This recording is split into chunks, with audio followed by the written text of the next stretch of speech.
नमस्कार, news blast में आप सभी का स्वागत है। आपके साथ मैं हूं मेघा कौशिक और चलिए खबरों की शुरुआत करते हैं। राष्ट्रपति पद के लिए यशवंत सिन्हा ने दाखिल किया नामांकन। विपक्ष के साझा उम्मीदवार सिन्हा ने संसद भवन पहुंचकर दाखिल किया नामांकन। राहुल गांधी, मल्लिकार्जुन खड़गे, मुख्यमंत्री अशोक गहलोत, जयराम रमेश, एनसीपी सुप्रीमो शरद पवार, सपा प्रमुख अखिलेश यादव, द्रमुक के ए राजा, फारूक अब्दुल्ला, सीताराम येचुरी समेत कई विपक्षी नेता इस दौरान मौजूद रहे। तो आपको बता दें, विपक्ष के साझा उम्मीदवार सिन्हा ने संसद भवन पहुंचकर दाखिल किया नामांकन। राष्ट्रपति पद के लिए यशवंत सिन्हा ने दाखिल किया नामांकन। राहुल गांधी, मल्लिकार्जुन खड़गे, मुख्यमंत्री अशोक गहलोत, जयराम रमेश, एनसीपी सुप्रीमो शरद पवार, सपा प्रमुख अखिलेश यादव, द्रमुक के ए राजा, फारूक अब्दुल्ला, सीताराम येचुरी समेत कई विपक्षी नेता इस दौरान मौजूद रहे।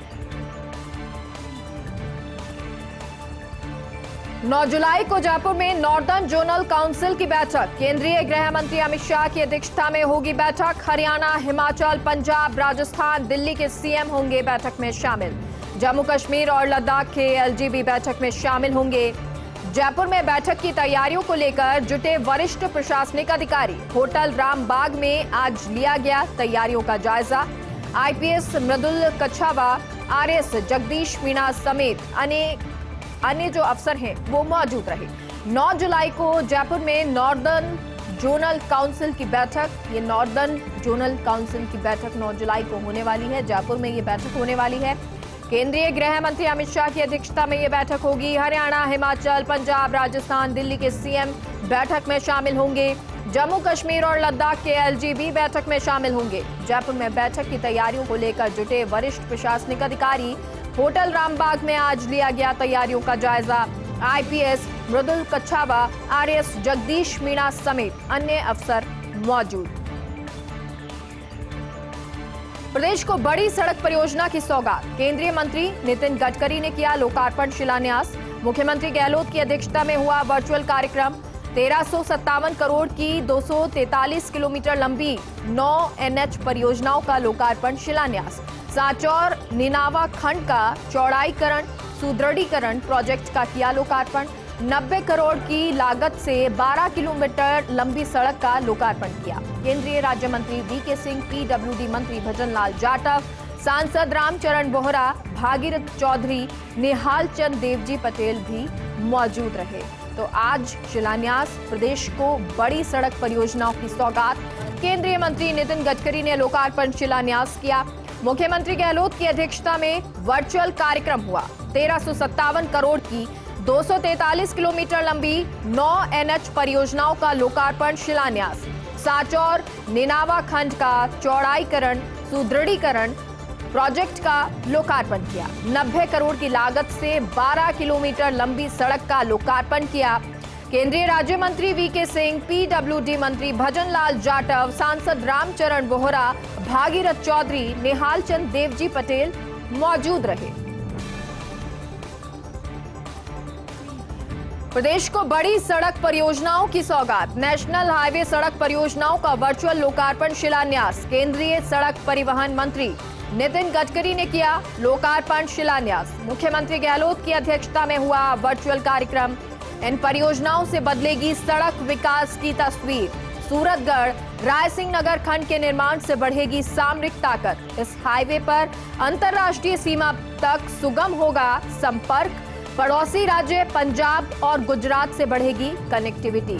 जयपुर, किशनगढ़, अजमेर, ब्यावर खंड पर 14 आरओबी बनने से ब्लैक स्पॉट्स होंगे समाप्त।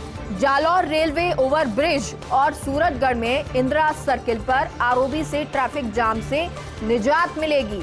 खनिज और मार्बल ढुलाई लागत में आएगी कमी। कृषि, पर्यटन और उद्योग को पंख लगेंगे। कुल 8 परियोजनाओं का आज शिलान्यास किया। 56 करोड़ की लागत से सूरतगढ़ श्रीगंगानगर मार्ग का सुदृढ़ीकरण। 33 करोड़ की लागत से पिंडवाड़ा उदयपुर खंड का एक ब्लैक स्पॉट हटाना। 32 करोड़ की लागत से गांधव सांचौर गुजरात सीमा पर खंड का सुदृढ़ीकरण। 27 करोड़ की लागत से सूरतगढ़ इंदिरा सर्किल पर 4 लेन आरओबी का निर्माण। 470 करोड़ की श्रीगंगानगर रायसिंह नगर खंड में 2 लेन पेव्ड शोल्डर का निर्माण।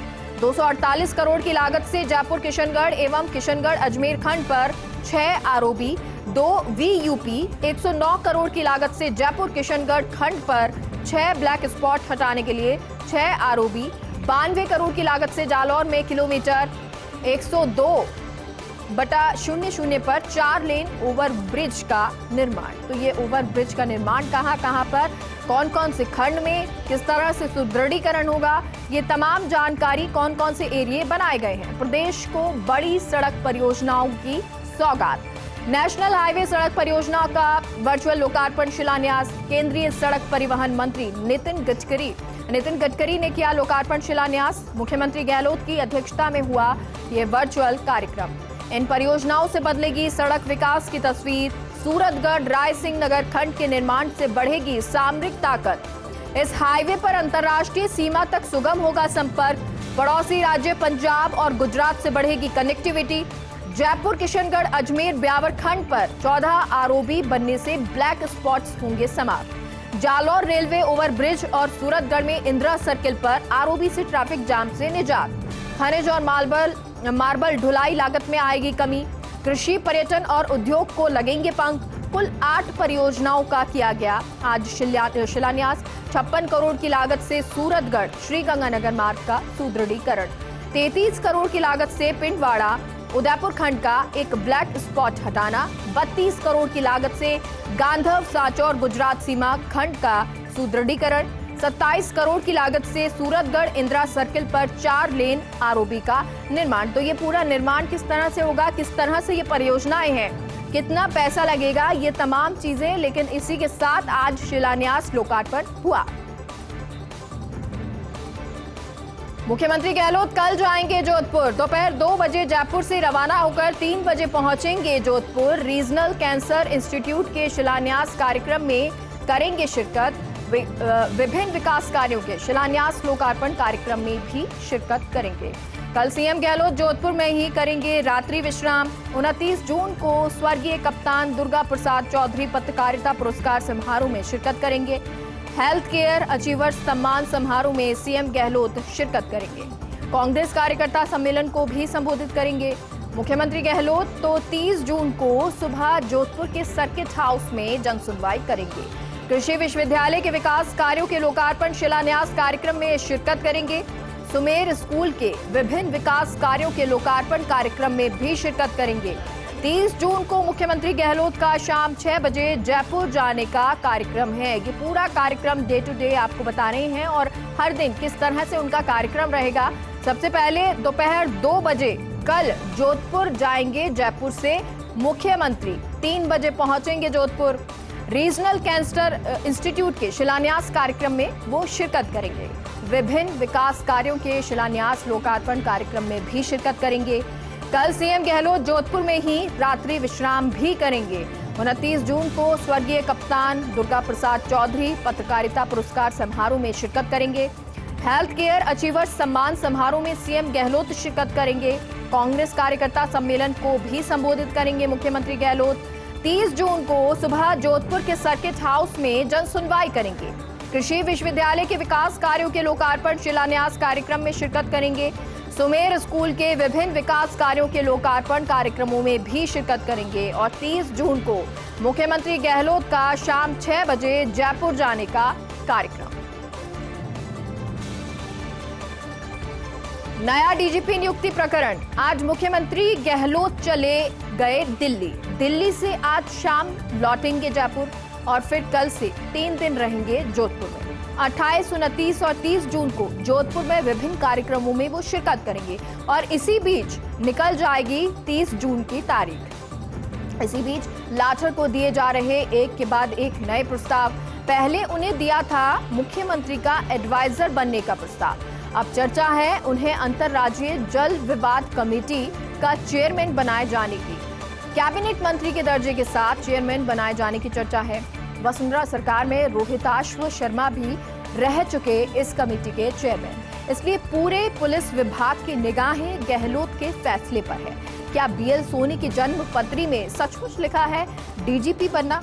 और इसी दौरान 8 जुलाई को है लाठर की पुत्री का विवाह स्टैच्यू सर्किल स्थित होटल रॉयल हवेली में यह विवाह होगा। सूत्रों के अनुसार 8 जुलाई तक कुर्सी पर बने रहना चाहते लाठर, लेकिन गहलोत को 30 जून से पहले लेना होगा फैसला। इस सारे प्रकरण का एक दिलचस्प पहलू भी लोगों को सरकार के नहीं बल्कि लाठर के रिस्पांस का इंतजार है। अब इसका ये एक पहलू अब आपको बता रहे हैं, लेकिन 30 जून तक का समय है जब मुख्यमंत्री को फैसला लेना है। नई डीजीपी नियुक्ति का ये प्रकरण है।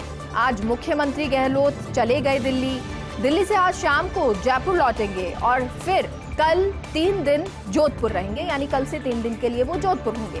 28, 29 और 30 जून को जोधपुर में विभिन्न कार्यक्रमों में शिरकत करेंगे और इसी बीच निकल जाएगी 30 जून की तारीख। इसी बीच लाठर को दिए जा रहे एक के बाद एक नए प्रस्ताव। पहले उन्हें दिया गया मुख्यमंत्री का एडवाइजर बनने का प्रस्ताव और अब चर्चा है उन्हें अंतर्राज्यीय जल विवाद कमेटी का चेयरमैन बनाए जाने की। कैबिनेट मंत्री के दर्जे के साथ चेयरमैन बनाए जाने की ये चर्चा। वसुंधरा सरकार में रोहिताश्व शर्मा भी रह चुके इस कमेटी के चेयरमैन, इसलिए पूरे पुलिस विभाग की निगाहें गहलोत के फैसले पर है। क्या बीएल सोनी की जन्मपत्री में सब कुछ लिखा है डीजीपी बनना? और इसी दौरान 8 जुलाई को लाठर की पुत्री का विवाह है। स्टैच्यू सर्किल स्थित होटल रॉयल हवेली में ये विवाह होगा। सूत्रों के अनुसार 8 जुलाई तक कुर्सी पर बने रहना चाहते हैं लाठर, लेकिन गहलोत को 30 जून से पहले लेना होगा फैसला। और इस सारे प्रकरण का एक दिलचस्प पहलू भी लोगों को सरकार के नहीं बल्कि लाठर के रिस्पांस का इंतजार। छत्तीसगढ़ की राजनीति में फंस रहा हमारा कोयला। राजस्थान के बिजली प्लांट्स में कोयला संकट के बीच ये बड़ी खबर है। कोयला आपूर्ति सुनिश्चित करने के लिए अधिकारी पहुंचे छत्तीसगढ़। प्रमुख ऊर्जा सचिव भास्कर ए सावंत और RVUNL के CMD RK शर्मा पहुंचे छत्तीसगढ़। PEKB फेज 2 की माइनिंग में आ रही दिक्कतों पर करेंगे अधिकारियों से चर्चा। दरअसल PEKB फेज 1 में आवंटित जमीन से अधिकांश कोयले की माइनिंग पूरी। उत्पादन निगम ने नियम अनुसार पूरे इलाके में सघन वृक्षारोपण और अन्य पर्यावरण नियम पूरे किए। बावजूद इसके स्थानीय राजनीति के चलते कुछ असामाजिक तत्व एक्टिव और सभी तरह के प्रशासनिक अनुमति होने के बावजूद नहीं होने दी जा रही माइनिंग। PEKB फेज 2 में 1136 हेक्टेयर जमीन पर मिली है खनन की स्वीकृति। PEKB कोल ब्लॉक से राजस्थान को मिलता है रोजाना 9 से 10 रैक कोयला। कोयला संकट को लेकर अलर्ट मोड पर ऊर्जा विभाग। CM गहलोत और ऊर्जा मंत्री भंवर सिंह भाटी के निर्देश पर अधिकारी पहुंचे छत्तीसगढ़। राजस्थान के प्रमुख ऊर्जा सचिव भास्कर ए सावंत, RVUNL के CMD RK शर्मा पहुंचे छत्तीसगढ़। रायपुर में आज चीफ सेक्रेटरी PCCF और DGP से करेंगे मुलाकात। PEKB फेज 2 से माइनिंग शुरू करवाने परसा कोल ब्लॉक को लेकर करेंगे अधिकारियों से चर्चा। इन दोनों जगह से कोयला मिलने में देरी से राजस्थान में खड़ा हो सकता है बड़ा संकट और ऐसे में कोयले की आपूर्ति सुनिश्चित करने के लिए हो रहे हर संभव प्रयास।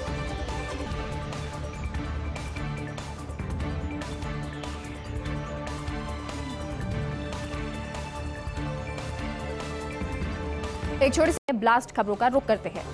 टाइम्स ऑफ इंडिया में मंडावा की हवेलियों के बारे में रिपोर्ट। मंडावा की शानदार हवेलियों का अस्तित्व खत्म होने के करीब। शेखावटी के पर्यटन नक्शे में शामिल हैं ये ऐतिहासिक हवेलियां।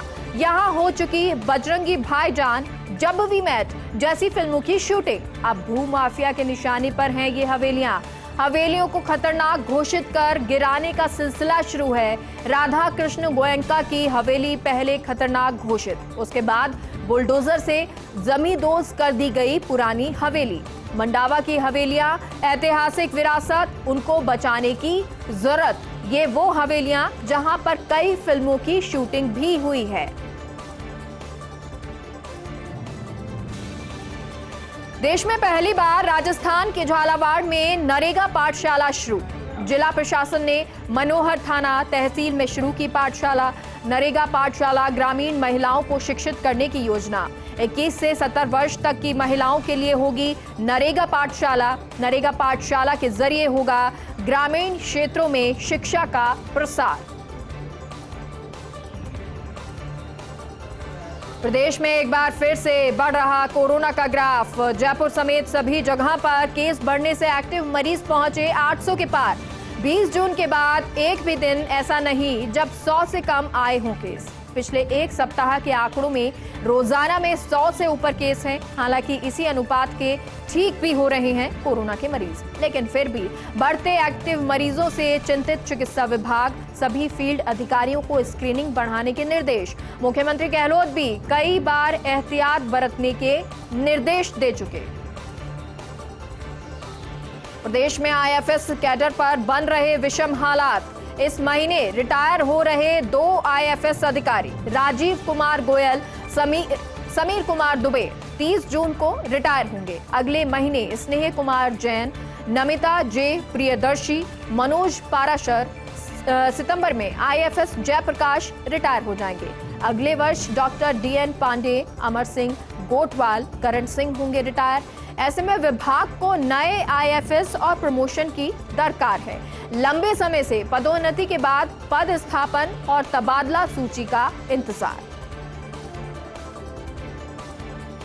अब 4 दिन बाद 24 घंटे चलेगा जयपुर एयरपोर्ट। तो अब 4 दिन 24 घंटे चलेगा जयपुर एयरपोर्ट। जयपुर एयरपोर्ट से निकलकर आई राहत भरी ये बड़ी खबर। जयपुर एयरपोर्ट पर हवाई सेवाओं के संचालन में बड़ा बदलाव। एयरपोर्ट प्रशासन ने 3 दिन का रनवे नोटम खत्म किया। अब केवल 3 दिन मंगलवार, गुरुवार और शनिवार को रहेगा रनवे नोटम। इन 3 दिनों में दोपहर 2:30 बजे से शाम को 4:30 बजे तक नोटम रहेगा। इस दौरान 2 घंटे की अवधि में रनवे मेंटेनेंस के चलते फ्लाइट बंद रहेंगी। बचे हुए 4 दिनों में 24 घंटे लैंड टेक ऑफ होगी फ्लाइट और हर रविवार, सोमवार, बुधवार और शुक्रवार को एयरपोर्ट 24 घंटे संचालित होगा। और इस तरह एयरलाइंस को फ्लाइट संचालन के मिलेंगे 2 अतिरिक्त घंटे। अभी तक रविवार को छोड़ 6 दिन 2 घंटे बंद रहता था एयरपोर्ट रनवे। नोटम के दिन कम होने से एयरलाइंस को मिलेगी सुविधा। नोटम अवधि में चला सकेंगी फ्लाइट, होल्ड पर रखने की समस्या कम होगी।